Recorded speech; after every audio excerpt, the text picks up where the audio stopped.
L'été dernier, la communauté crypto américaine applaudit le Genius Act. Enfin, une régulation claire pour les stablecoins qui promet de structurer le secteur et d'accélérer l'adoption. Sauf que, dans les petites lignes du texte, une phrase change tout. Tous les émetteurs doivent intégrer la capacité technique de saisir, geler ou détruire vos tokens sur ordre des autorités. Et comme personne n'a rien dit, le Clarity Act pousse encore plus loin. Le directeur de recherche de Galaxy Digital qualifie ce projet de loi de plus grande expansion de surveillance financière depuis le Patriot Act post-11 septembre. Concrètement, le gouvernement américain pourrait geler les transactions pendant 30 jours. Vous avez 10 000 € en USDC, demain matin, sans préavis, sans procès, vos fonds sont gelés. Pas parce que vous avez fait quelque chose d'illégal, parce qu'un algorithme a trouvé votre transaction suspecte. Vous n'avez aucun recours pendant 30 jours, sans passer devant un juge, sur simple décision administrative. Évidemment, ça ne touche ni Bitcoin ni les privacy coins. Vous vous dites que c'est loin, que c'est leur problème. Sauf que l'Europe prépare exactement la même chose. L'euro numérique arrive en 2029.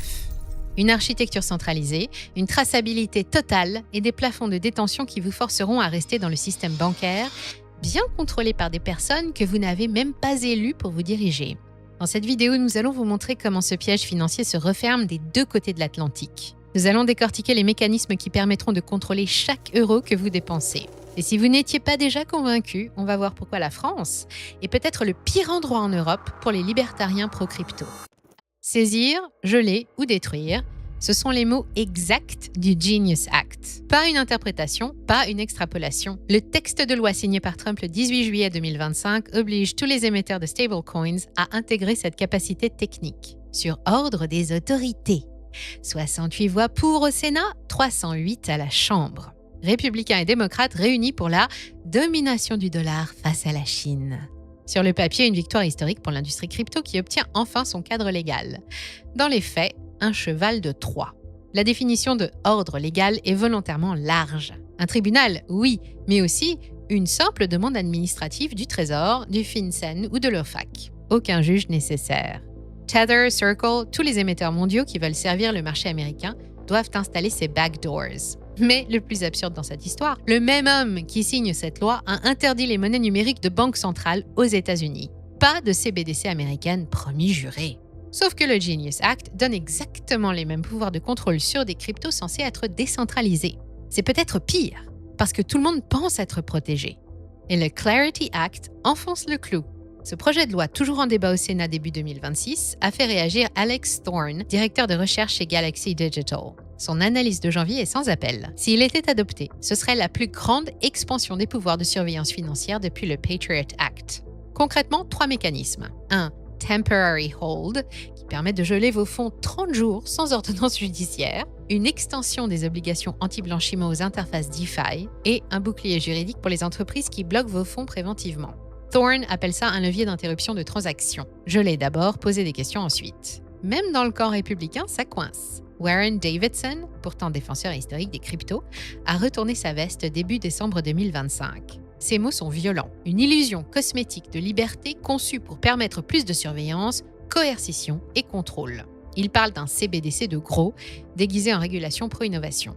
Marjorie Taylor Greene, qui a voté contre le Genius Act, rappelle le Canada de 2022. Ce n'est pas de la science-fiction. Lors des protestations des camionneurs contre les obligations vaccinales, Trudeau invoque la loi sur les mesures d'urgence. En 48 heures, plus de 200 comptes bancaires sont gelés. Des comptes crypto aussi. Sans procès, sans condamnation, sans recours immédiat. Certains n'avaient même pas participé au blocage. Ils avaient juste fait un don de $50 3 semaines plus tôt. Leur nom était dans une base de données et ça a suffi. Sa question est directe. Pourquoi voter des lois utilisables contre nous demain par un autre régime? Peter Van Valkenburg du Coin Center résume le paradoxe. Le système anti-blanchiment actuel intercepte moins de 0,2% des fonds criminels. Il coûte 26 milliards de dollars par an. Mais quand les données d'identité sont liées à l'historique complet des transactions on-chain, chaque achat devient traçable à perpétuité. Son expression, un panopticon financier total. Et si vous pensez que ce délire sécuritaire s'arrête aux frontières américaines, vous avez vite oublié notre chère Commission européenne. 2029, c'est la date officielle. Seules 3 petites années nous séparent de l'euro numérique. La phase de préparation s'est terminée en octobre 2025. Les fournisseurs techniques ont été sélectionnés, tous européens, tous contrôlés par des ressortissants de l'Union. Souveraineté oblige. Mais souveraineté pour qui exactement ? L'architecture est centralisée, pas de blockchain, pas de registre distribué, un système géré par l'Eurosystème avec des serveurs dans 3 régions européennes. Et surtout, un Single Access Point, un point d'accès unique qui vérifie en temps réel que vous ne dépassez pas les plafonds autorisés. Ces plafonds, justement, entre 500 et 3 000 € par personne selon les discussions en cours. Qui décide combien d'argent vous avez le droit de posséder en dehors d'une banque ? Au-delà, vos fonds seront automatiquement transférés vers un compte bancaire. Pas le choix. Vous devrez obligatoirement lier votre euro numérique à une banque traditionnelle, ce qui garantit votre identification complète. Christine Lagarde promet que ce sera le moyen de paiement électronique le plus confidentiel qui existe.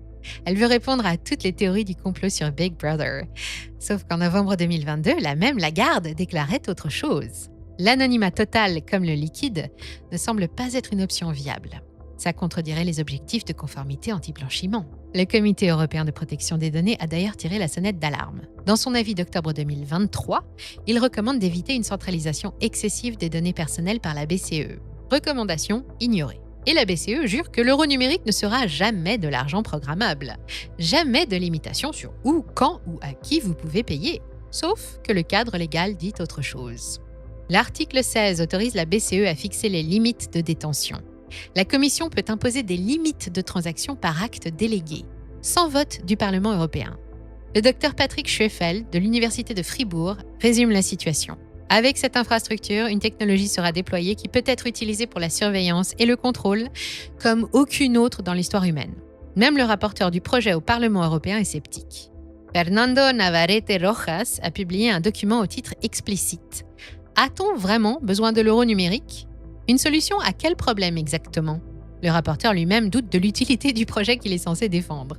En novembre 2025, 14 grandes banques européennes ont publié une déclaration commune, Deutsche Bank, BNP Paribas, ING et d'autres. Le design actuel ne propose aucune valeur ajoutée pour les consommateurs. Trop complexe, trop coûteux. Coût estimé 30 milliards d'euros selon le cabinet PwC. La BCE conteste et parle de 6 milliards. Peu importe le chiffre exact. Ce qui compte, c'est que le projet avance, malgré l'opposition, et coûte des milliards d'euros qui franchement seraient bien plus utiles ailleurs. Et si vous suivez cette chaîne, vous savez qu'on ne vous raconte pas d'histoire et qu'on suit le projet depuis un moment.